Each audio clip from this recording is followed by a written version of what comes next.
wabarakatuh. Waalaikumsalam warahmatullahi wabarakatuh. Alhamdulillah anzala sakinata fi qulubil mu'minina wa imanan ma'a imanihim. Asyhadu an la ilaha illallah wahdahu la syarika lah wa asyhadu anna Muhammadan abduhu wa rasuluhu amma ba'd. Allahumma shalli ala sayyidina Muhammad wa ala alihi. Yang saya hormati, saya halus kita teman-teman seluruhnya yang malam hari ini bisa bersilaturahmi ke sini. Salam. Alhamdulillah segala puji bagi Allah Subhanahu wa taala. Salawat beriring salam semoga senantiasa selalu kita sanjungkan, selalu kita ucapkan dengan mengucapkan Allahumma sholli ala sayyidina Muhammad untuk Nabi kita Nabi Muhammad Rasulullah SAW. Semoga kita istiqamah menjalankan segala sunnah-sunnah yang dirahmati. Yang pertama saya menyampaikan ucapan jazakumullah khairan sudah bisa berkunjung ke sini ya, di menjenguk ya di tengah kesibukan teman-teman sebagai santri ya tentunya. Semoga Allah Subhanahu wa taala memberikan ganjaran kebaikan yang berlipat, amin ya rabbal alamin. Dan memang tadi pagi apa siang ya? Tadi siang. Setelah itu ya berkunjung ke sini ya. Ada satu hadis ya. Apabila menjenguk orang sakit itu seperti memetik buah kurma surga. Apa maksudnya? Salah sahabat bertanya, apa maksudnya? Maksudnya itu seperti berada di taman buah kurma di surga. Apa maksudnya? Maksudnya itu kata Rasulullah SAW memetiknya. Ada pahala yang sangat besar. Bahkan seorang sahabat Nabi ya dalam kesehariannya itu salah satu hal yang selalu dia jaga adalah siapa yang sakit itu akan berjenguk. Abu Bakar Siddiq. Tapi teman-teman ya, sakit itu juga sebagai sebuah nikmat tersendiri ya, dan juga sebagai sebuah penghapus dosa. Namun demikian juga kita tidak boleh meminta sakit, karena sehat itu lebih baik.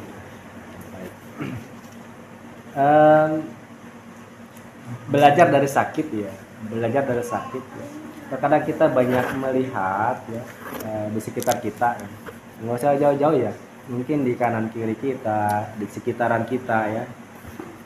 Ada banyak orang yang nampak sehat ya, tapi sesungguhnya hatinya sakit. Kalau sakit badan itu nggak mengapa, karena dia jadi penggugur dosa. Tapi kalau sakit hati dia bisa mengundang dosa. Dia bisa mengundang dosa. Ini kan repot ya, repot. Nah, ini yang harus kita teman-teman ya, hindarkan tentang sakit hati bukan karena putus cinta, bukan ya. Kita dikira sakit hati karena putus cinta ya, bukan. Gitu. Ya Bang Qasim ya.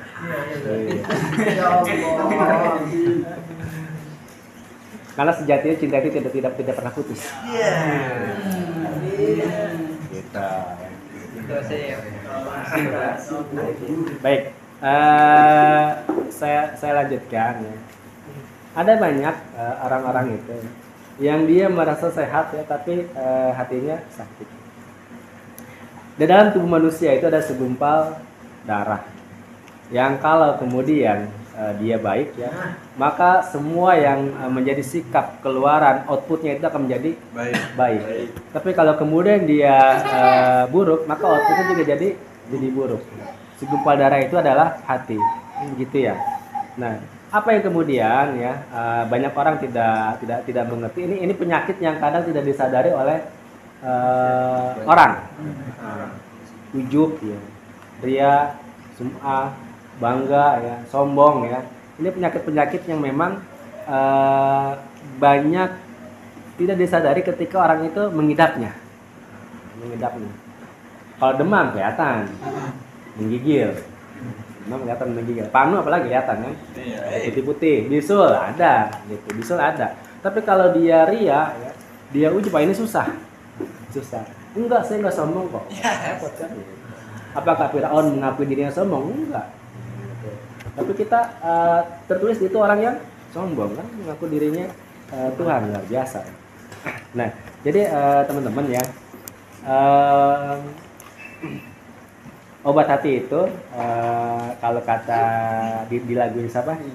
Opik ya. Nah, di Tombu Hati itu ada 5. Ada 5. Dan teman-teman sebenarnya sudah jalani itu. Berinteraksi dengan Al-Qur'an. Masih ada sakit hati, wah ada yang salah nih. Nah, ada yang salah nih. Gitu kan. Sesama teman senggol ya. Gas nih ya. Kan. Gitu. Nggak tahu apa ya, sarang Madura gitu kan. Ada sarang Madura nggak? Nggak ada kan? Saya pikir sarang Madura. Apa sarang Madura ya? Asli sate. Nah, jadi apa namanya? Ada kalau kemudian ada hal-hal demikian ya, kesenggol sedikit jadi ngegas, ada masalah dengan kita memaknai tentang Al-Qur'an. Tentang Al-Qur'an. Jadi sahabat sekalian ya, salah satu obatnya adalah berinteraksi dengan Al-Qur'an. Yang kedua, sholat malam didirikan. Yang ketiga, bergaul dengan orang-orang soleh. Bergaul dengan orang-orang soleh. Kalau di masjid misalkan ada apa namanya orang soleh, dekati. Ini orang kayak nampaknya sholat nih nggak pernah terlambat. Ada kalau saya perhatiin tuh, bapak-bapak tua suka di pojokan sebelah kanan. Iya, yang suka bawa siapa namanya? Pak Topik itu luar biasa ya. Luar biasa. Mertuanya Wisnu. Amin. Dia datang ya, sebelum ajan tuh datang dia. Langsung ngambil tempat. Seperti Salabah ya, yang dia ngambil tempat di pojokan. Yang kemudian pada satu waktu Sa'ban bukan Salabah. Sa'ban tak pernah terlihat lagi. Dia di pojokan tuh. Pak Topik ngambil tempat di pojokan. Ada yang pernah ngobrol nggak Pak Topik? Kerjaannya apa gitu loh? Kerjaannya apa? Juragan kos-kosan. Juragan kos-kosan. Juragan kos-kosan. Paling tidak dunianya Allah angkat kan? Dunianya Allah angkat. Jadi kalau ada orang-orang seperti itu tuh dekati, diajak ngobrol ya gitu. Kalau misalkan apa namanya dia datang lebih awal, duduk di sampingnya, bertanya satu pertanyaan nggak ada masalah ya. Biasa jangan lagi ditanya lagi zikir ini ya, ditanya lagi. Bergaul dengan orang-orang yang soleh itu. Ya. Kalau kita, ya, teman sahabat sekalian ya, duduknya dengan penjual minyak wangi kebagian wanginya, itu pasti. Kalau kemudian dengan penjual arang ya kebagian hitamnya. Dengan tukang las ya kebagian percikan apinya. Nah, dengan apa namanya ayam chicken ya palingnya kebagian wanginya. Di sabana ya. Jadi dengan siapa kita bergaul ya itu akan menentukan dan kita tidak boleh kemudian ya di RTD ini ya. Di RTD ini kita itu adalah sebuah keluarga.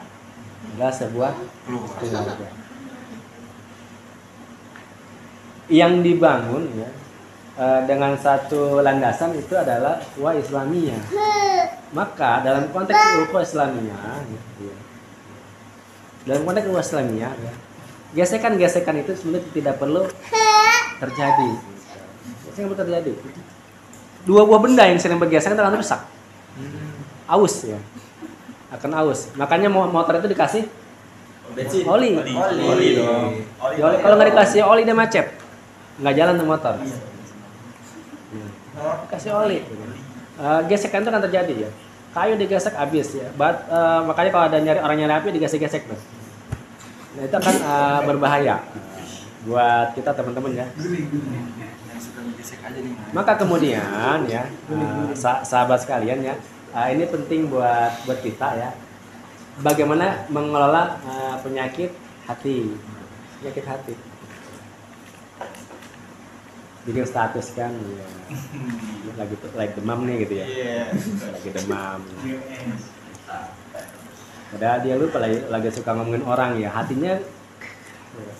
Jadi sebenarnya orang sakit itu adalah salah satu tempat dia bisa mengoreksi apakah jasadnya itu sekedar yang sakit ataukah ada bagian lain yang sakit gitu.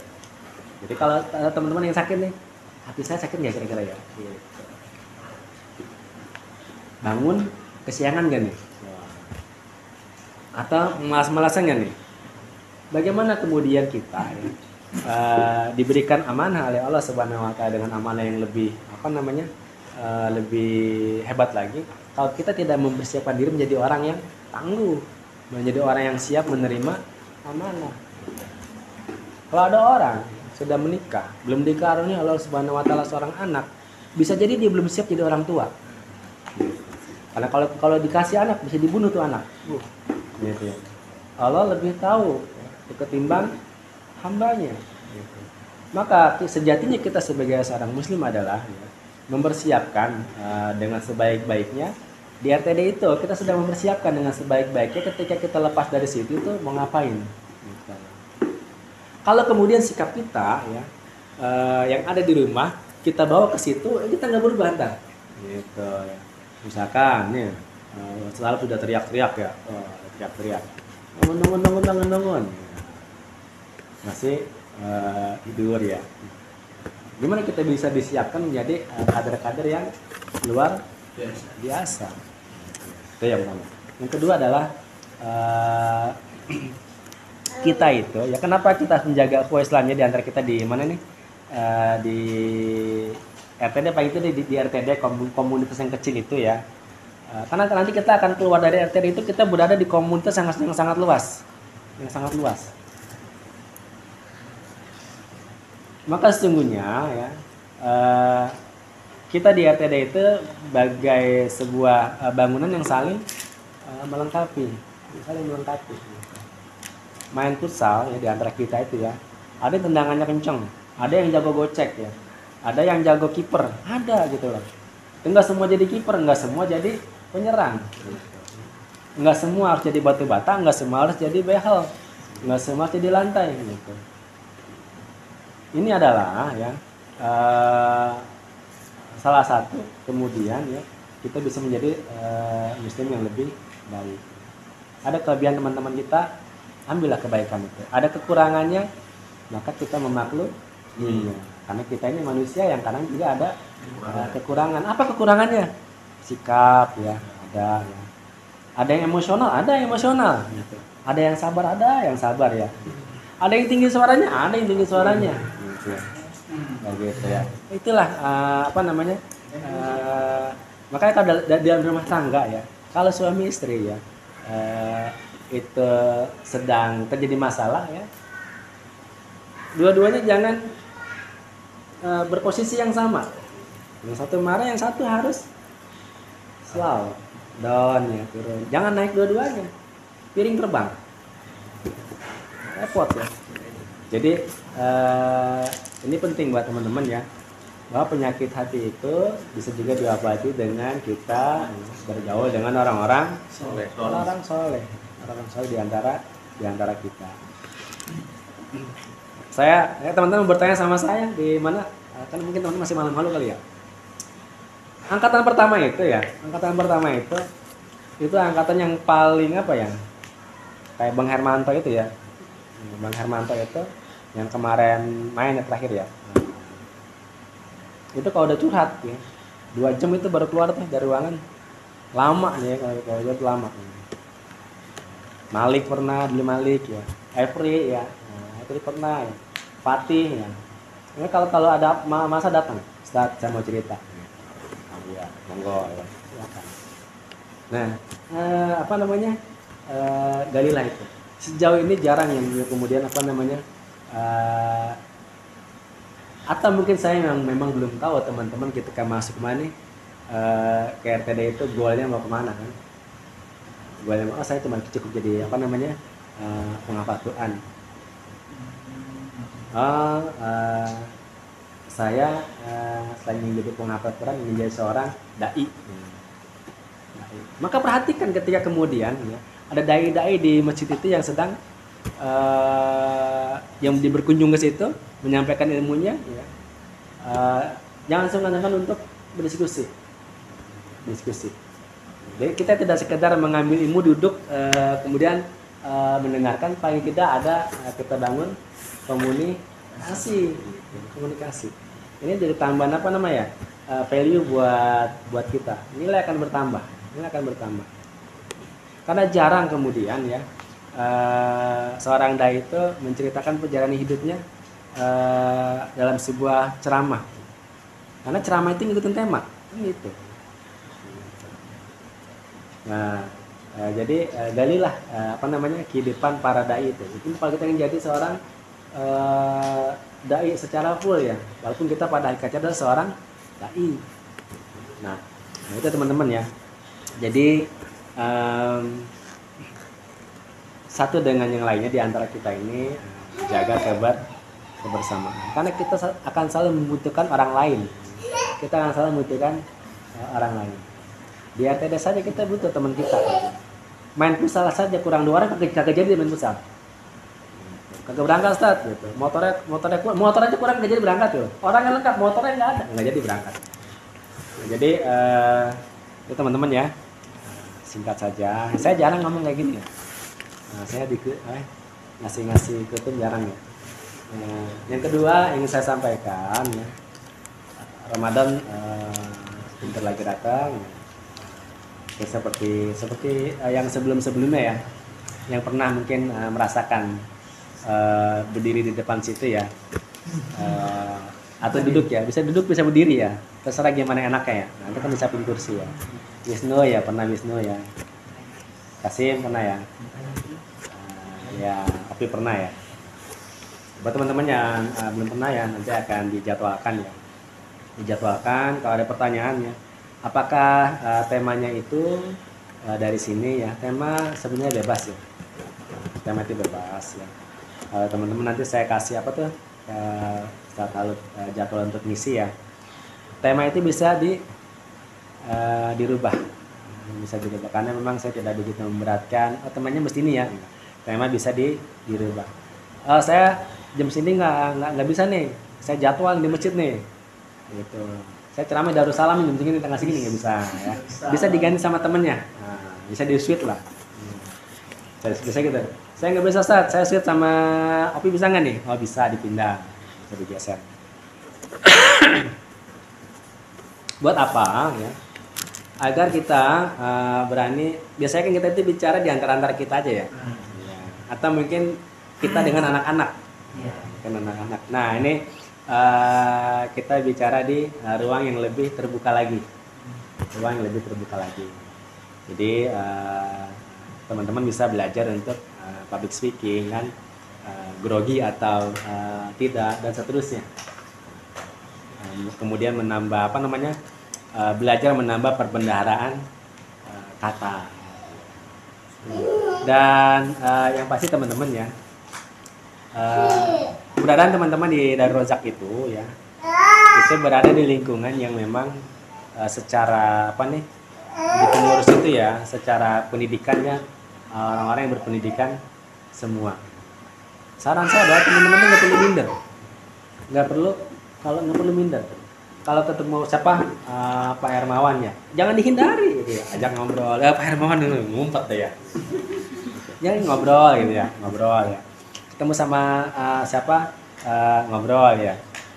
Karena bisa jadi kemudian sahabat sekalian ya, kita akan bisa belajar bagaimana cara kita menghadapi lawan diskusi kita. Jadi gitu teman-teman ya. Saja dari saya singkat saja ya.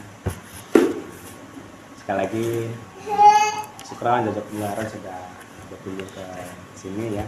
Saya kemarin dari siang enak badan kemana dari siang baru mulai kerasa enak. Pas mau berangkat itu kayak enak badan dia. Saya nggak jadi berangkat deh. Ibadah hari ini enak badan, apa namanya, mual, ya. Sariawan juga. Ya. Nah, jadi lemas ya, malam buka malam. Nah jadi itu teman-teman ya. Jadi kalau sakit itu ya jangan terlalu risaukan. Risaulah ketika kemudian hati ini sakit.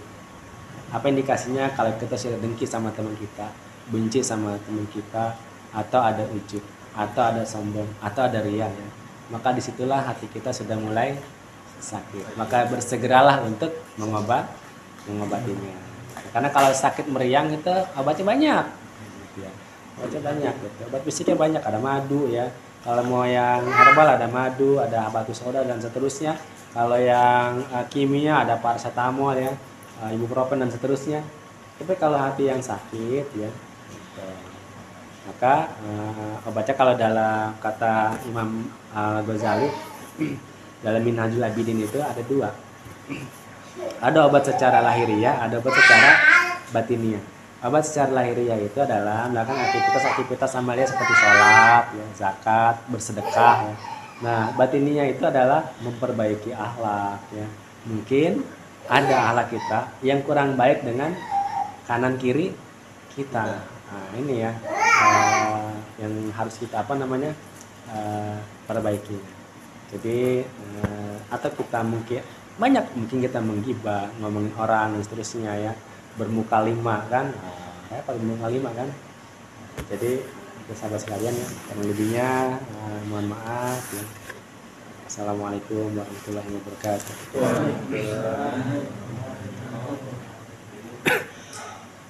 Silakan dimakan. Emang itu seadanya. Saya nggak nyepin apa-apa. Intinya jadi dapat